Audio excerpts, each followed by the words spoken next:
بسم اللہ الرحمن الرحیم۔ استاذ العلماء،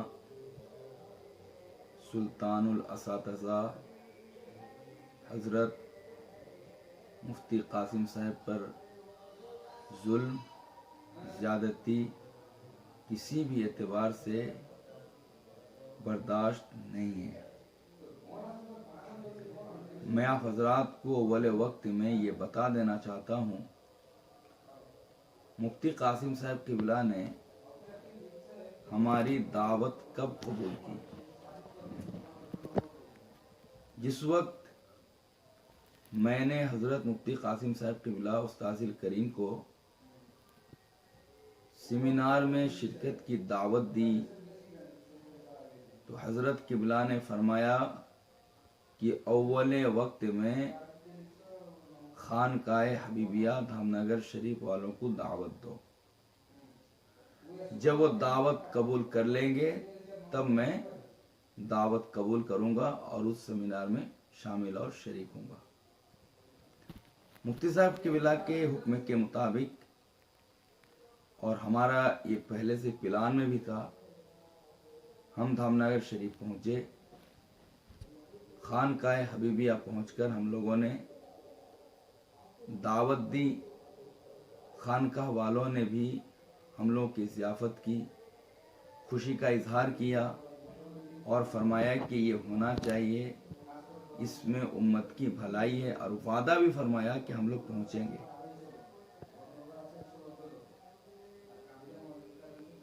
ہم لوگ دعوت دے کر آئے اور مفتی صاحب قبلہ کو بتائے کہ حضرت خانقاہ حبیبیہ والوں نے دعوت قبول کر لی ہے۔ اس کے بعد مفتی صاحب قبلہ نے دعوت قبول کی اور سیمینار میں شریک ہوئے۔ سیمینار میں جو فیصلہ ہوا تھا، گزشتہ 9 تاریخ کو وہ فیصلہ مفتی صاحب قبلہ نے پڑھ کر قوم کو سنایا۔ آپ مجھے بتائیں اس میں مفتی صاحب قبلہ کا قصور کیا ہے؟ یہاں ایک بات آپ حضرات کے ذہن میں یہ بھی بٹھا دینا چاہتا ہوں، مفتی صاحب قبلہ جلسہ گاہ میں جانے سے پہلے ایک میٹنگ رکھی، باقاعدہ مغرب بعد سارے علماء کرام کے بیچ مفتی صاحب قبلہ نے یہ ارشاد فرمایا، گزارش کرتے ہوئے کہ برسر اسٹیج کسی بھی سنی خانقاہ کے خلاف کوئی بھی شخص لب کشائی کی جرات نہ کرے، خاص کر خانقاہ حبیبیہ دھام نگر شریف کے خلاف کوئی بھی شخص کچھ نہ بولے۔ اگر آپ حضرات یہ عہد کریں گے تب میں اسٹیج میں آؤں گا اور کچھ بیان کروں گا۔ سب لوگوں نے بیک زبان کہا کہ نہیں، کسی کے بھی خلاف کچھ نہیں کہا جائے گا۔ تب مفتی صاحب قبلہ جلسے میں آئے اور فیصلہ پڑھ کے سنائے۔ اس کے دوسرے روز سے مفتی صاحب پر مسلسل ظلم ہو رہا ہے دھام نگر شریف میں۔ کوئی فون کر کے انہیں گالی دے رہا ہے، کوئی انہیں مار کی دھمکی دے رہا ہے، کوئی ان کا کھانا بند کر دیا ہے، کسی نے انہیں بڑی بڑی آنکھ دکھا کر انگلی اٹھا کر بات کی، کسی نے باہر سے دروازہ بند کر دیا۔ ایک مسجد میں آپ تقریر کرتے تھے ہر جمعہ، وہاں سے آپ کو مستعفی ہونا پڑا۔ میں پوچھنا چاہتا ہوں آخر ایسا کیوں؟ آپ پہلے بتائیں، مفتی صاحب قبلہ نے جو فیصلہ پڑھ کے سنایا، کیا وہ فیصلہ غلط ہے؟ اگر وہ فیصلہ غلط ہے تو آپ اٹھ کے، آپ پر تو یہ لازم تھا کہ آپ حضرات ان تک پہنچ کر اس سلسلے میں بحث کرتے۔ وہاں کے علماء ان کے پاس نہ بحث کے لیے جانے کو تیار ہیں، نہ اس سلسلے میں بات کرنے کو تیار ہے، اور نہ یہ جو لوگ زیادتی کر رہے ہیں ان پر، انہیں روکنے کی کوشش کر رہے ہیں۔ میں آخری بات صاف لفظ میں کہہ دینا چاہتا ہوں، مفتی صاحب قبلہ نے 35 سال تک دھام نگر شریف میں خدمت کی ہے۔ اب تک ان کی 35 سال کی خدمت ہے۔ تھوڑی سی شرم نہیں آئی؟ غیرت نہیں ہے؟ یہ وہ لوگ جو ایک وقتی نماز نہیں پڑھتے ہیں، इनके बाप दादाओं को मुफ्ती साहब ने कुरान और किताब सिखाया है। उनसे पढ़े हुए लड़के भी उनको फोन करके गाली दे रहे हैं, मार और पीट की धमकी दे रहे हैं। ये क्या है?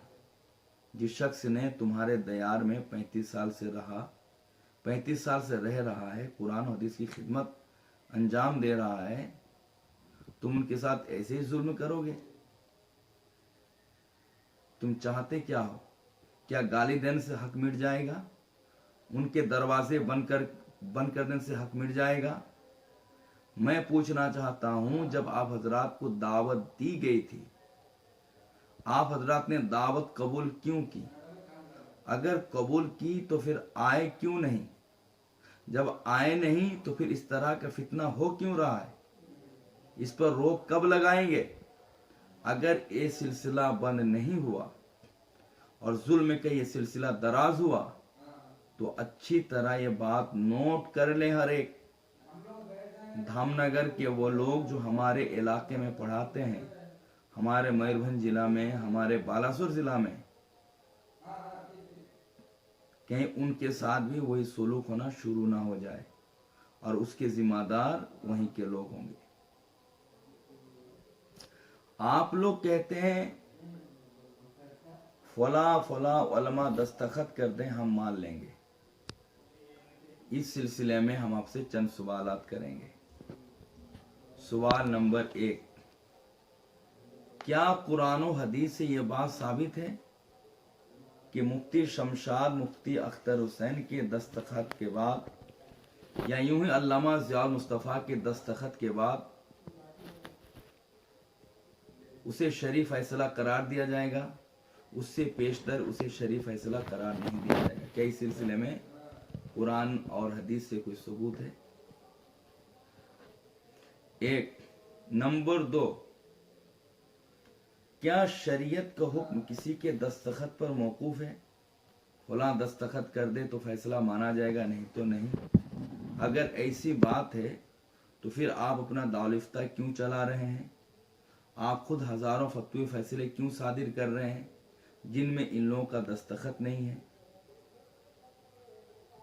आप इदारा क्यों चला रहे हैं? जब आपके इदारे के फारिगीन, जब कोई उनमें बड़ा आलिम हो जाए, बड़ा मुफ्ती हो जाए, उनका फैसला भी शरई फैसला नहीं होगा जब तक शमशाद और अख्तर का उसमें दस्तखत ना हो जाए।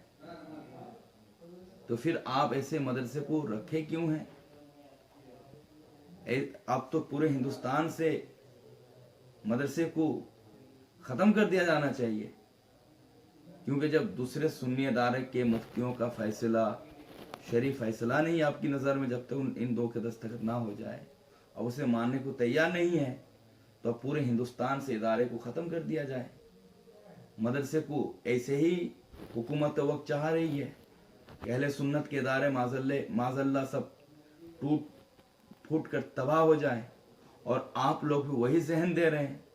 हुकूमत वक्त तो ये कहेगी कि जब मुसलमानों का मिजाज है फला फला का जब तक दस्तखत नहीं होगा वो शरीफ फैसला माना नहीं जाएगा, तो फिर ये सारे इदारे रह के क्या करेंगे? चौराहे सबको स्कूल में तब्दील कर दो। आप इस तरह जुमला कहकर कहीं ऐसा तो नहीं है इन लोगों के लिए नबूवत का दरवाजा खोल रहे हैं? क्या इन लोगों पर कोई अलग से वही उतरती है कि जब तक इन लोगों का सिग्नेचर नहीं होगा शरीफ फैसला नहीं होगा? इसलिए खुदारा उम्मत को ना तोड़ें, कौम को गलत मैसेज ना दें। आप एक बार भी ये कहने की जुर्रत नहीं कर सकते हैं कि ये फैसला गलत है।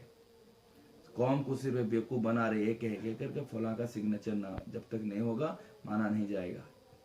आप इस तरह कह रहे हैं, कौम समझ रही है कि माज़ल्ला फैसला गलत है। आप तो बच जा रहे हैं, लेकिन आपकी कौम इस तरह का जहन लेकर वो अपना ईमान बर्बाद कर रहे हैं और अपने आखिरत खराब कर रहे हैं।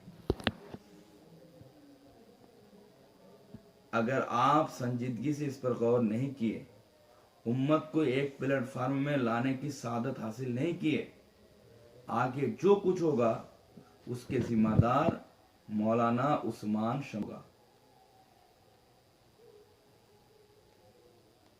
क्योंकि ये सारा प्लान उसी का है, सारा मामला वही कर रहा है। इसका जिम्मेदार मौलाना उस्मान शमसी ही होगा, ये आप लोग नोट कर लें। अभी से मैं कहता हूं, क्या आप उन हजरात से यानी मुफ्ती शमशाद और मुफ्ती अख्तर हुसैन अलीमी और हजरत अल्लामा मुहद्दिस कबीर साहब क़िबला से ये लिखवा सकते हैं कि शरी अदालत का जो फैसला हुआ, फैसला गलत है?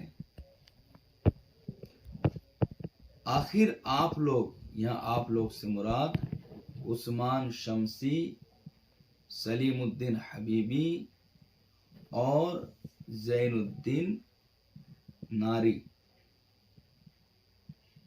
हैं।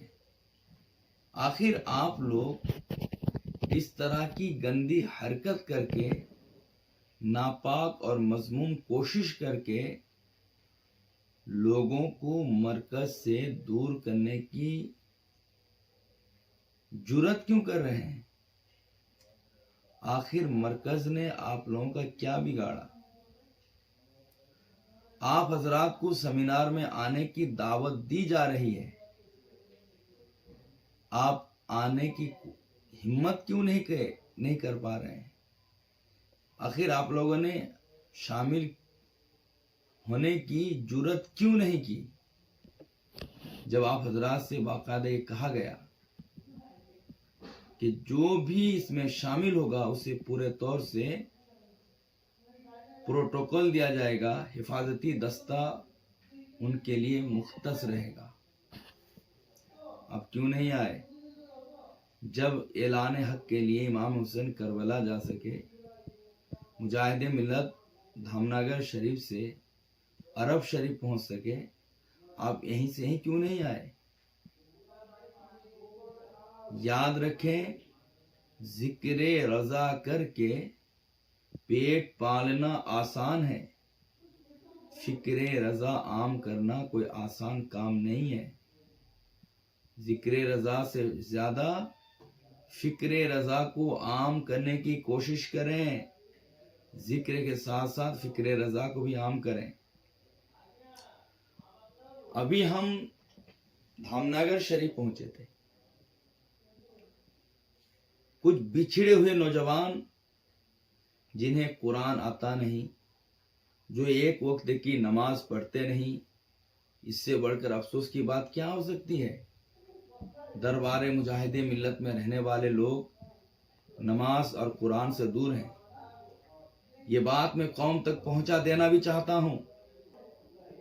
और आलिमों पर, वलियों पर, सूफियों पर जुल्म करने वाले कभी आलिम नहीं हो सकते, उनकी नस्ल में कभी आलिम जन्म नहीं ले सकता। आला हजरत सरकार फरमाते हैं, हक बोलेंगे, गालियां सुनेंगे, गिला नहीं करेंगे। अभी मैं धामनगर शरीफ पहुंचा, लोमड़ियों की तरह चारों तरफ से लोग मुझे घेर लिए, ये सोचकर कि मैं डर जाऊंगा और मैं इनसे माफी मांग लूंगा।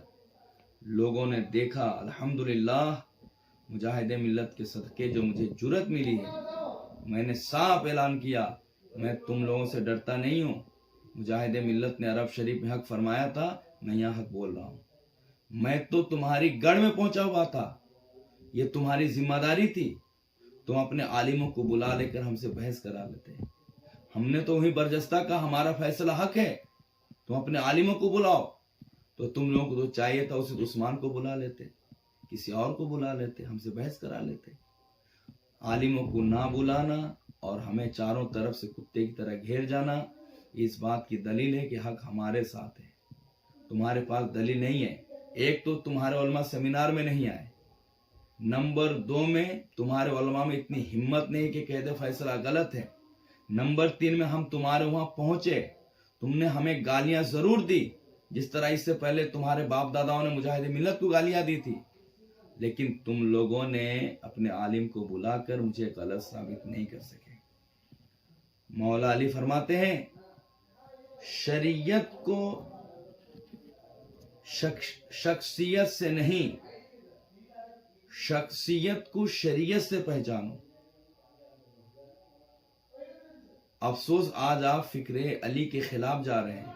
मौला अली फरमाते हैं कि किसी भी शख्सियत को मानना है तो देखो पहले शरीयत क्या कह रही है, और अफसोस कि तुम आज कह रहे हो कि शख्सियत क्या कह रही है। शख्सियत शरीयत को मानने कह रहे तो तुम मान रहे हो, शख्सियत मना करती है शरीयत को मान तो आप रुक जा रहे हो, तो अली के फिक्रे के खिलाफ है। अली फरमाते हैं कि शरीयत से शख्सियत को पहचानो, शख्सियत से शरीयत को ना पहचानो।